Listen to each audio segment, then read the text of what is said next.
For those of you who don't know, Atlus is in the process of celebrating the anniversary, the 25th anniversary of the Persona series, the huge Persona series. And they have 7 announcements lined up between sometime of right now and autumn of 2022. So that's going to be, a pretty big announcement every couple months, basically. How many Persona games are there so far? We've got Persona 1, 2, another 2, Persona 3, 4, and 5. So that's 6 different Persona games, mainline Persona games, not including Scramble, which maybe that should be included. I don't know. That would make 7.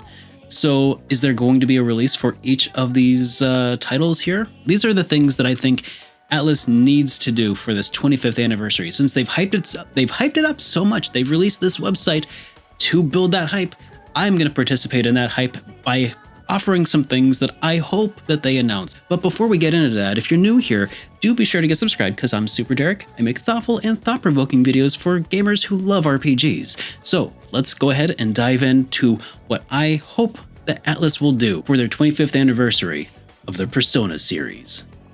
I think personally I would really like a 25th anniversary Persona soundtrack, something that commemorates all of their best music from the last 25 years. And there is a lot of really good Persona music. Persona, especially once it started breaking through to the mainstream around Persona 3, the soundtracks have become inseparably linked. The reputation for the music included precedes the games. Even if you've never played a Persona game, you've definitely heard the music. A best of sort of album of all of the best music, and not just on MP3 downloads or something on Spotify. I don't care about that. Give me some vinyl. I know, that's probably something not a lot of people are super interested in. I want a record. Actually, I want a set of records. Right now, Persona 5 and Persona 5 Royal, to get those records is extremely expensive. Like, to get both of them, you'd have to spend about $500. It's pretty rough. So instead of diving in and spending $500, because I'm building up my RPG albums very slowly, I would like a 25th anniversary commemorative album soundtrack of the best songs from the last 25 years. That'd be so good. That's just the first one, though. The first of 7. That's what I'm hoping for. I want to spend money on an album and not have to pay way too much for it. Okay, next up, I want to see Personas 1 and both of the Persona 2s on Steam, but not just any version of Persona 1 and 2, because Persona 1, the original release that we got, I mean, it's expensive as heck, but it has a lot of weird stuff that they did to that version, including whitewashing a lot of the characters. So I think that the PSP release was much more faithful to the original source material, so that's the one that I would like to see come to Steam. Also, obviously the same with Persona 2 Innocent Sin, we got a PSP release of that, and that was my favorite way to play the Persona 2 series. Unfortunately, we're still waiting on that fan translation of Persona 2 Eternal Punishment, and I had mentioned that when I reviewed it, what was that, like 5 years ago or more? So it hasn't really progressed, so save us, Atlus. You're our only hope.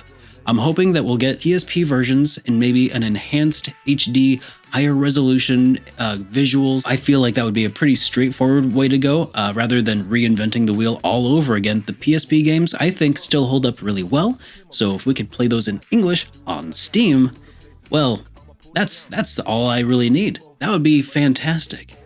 But then, we need more games on Steam. Now, we've already got Persona 4 Golden on Steam, so I don't really know what they could do to commemorate Persona 4 Golden, except for maybe another vinyl soundtrack. But Persona 5, how about we bring that over to Steam, and maybe the Royal version as well as Strikers, or Scramble, or whatever they decided to call it eventually. Hopefully those will come to Steam. I want to see all these come to Steam. I also want to see them all come to Switch, obviously. If I had to pick, I'd say PC, because everybody watching this most likely has a PC. Maybe not a gaming PC, but something that could probably run at least like the PSP games in HD, I'm sure. The real big thing that I'm really wanting out of all this, the idea that brought me to the idea, the thing that was the actual impetus for me starting this video, the idea is that Persona 3 needs some love. It needs a lot of love, guys. Persona 3 needs some love from Atlus, not only for the sake that this was the first game that broke it into the mainstream, which is something that I touched on a little bit ago, but also this was the one that established a new cadence, a new style of gameplay. It introduced the social links that didn't exist in the first 3 Persona titles, and now it's in the second 3 Persona titles, and that's when it got really popular. Before the Persona 3 game, it was a much closer, especially Persona 1, much closer related to SMT, or the Mega 10 series. So Persona 3 has this issue, though, where the base version was okay. It was a good version. That's the one that got so much traction that Atlus decided to go ahead and revamp it and released an enhanced version, Persona 3 FES, on the PlayStation 2. And this added a couple of things. It includes some additional social links and stuff. Persona 3, by the way, had an entire 3-dimensional environment, regardless of whether you were in school or exploring the many, many floors of Tartarus, which is something else that we'll get to. And also it had a second campaign, which, take it or leave it. I would personally leave it, but that is something that is exclusive to the FES, or festival, release of Persona 3 on the PlayStation 2.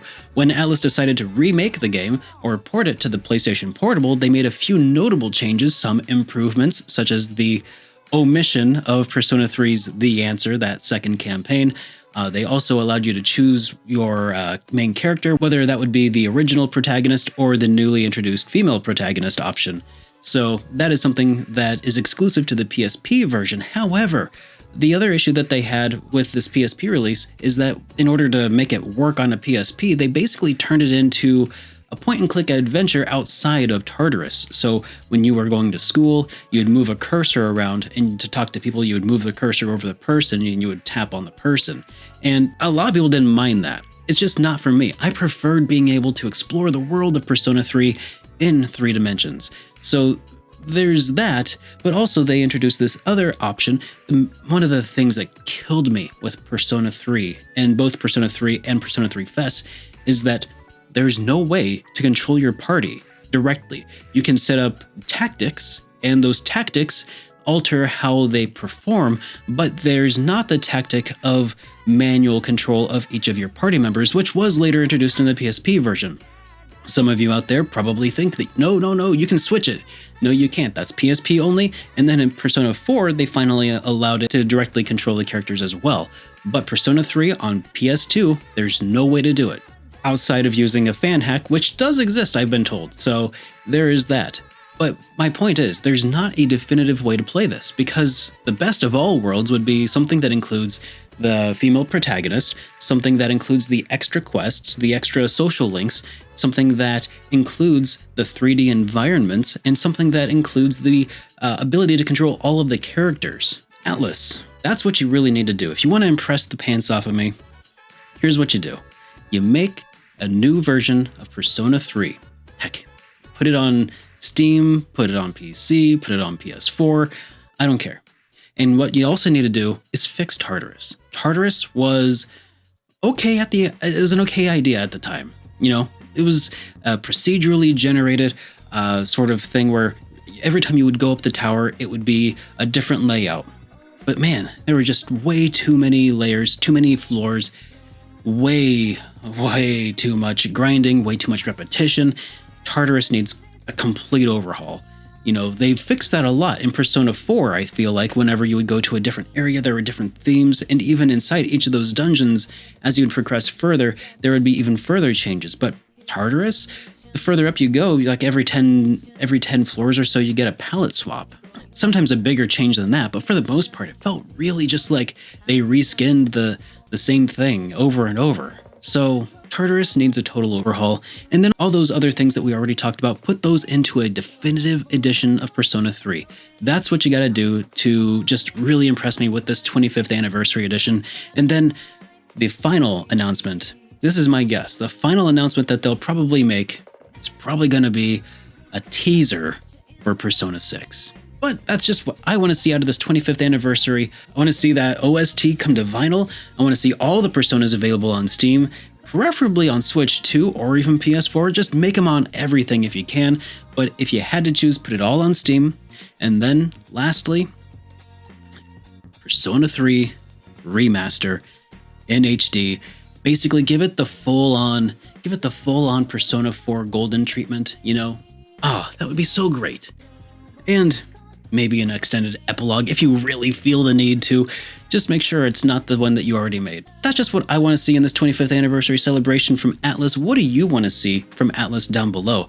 Tell me down in the comments, and also, if you're new here, be sure to get subscribed because I'm SuperDerek. I make thoughtful and thought-provoking videos for gamers who love RPGs. And I'll see you in the next one.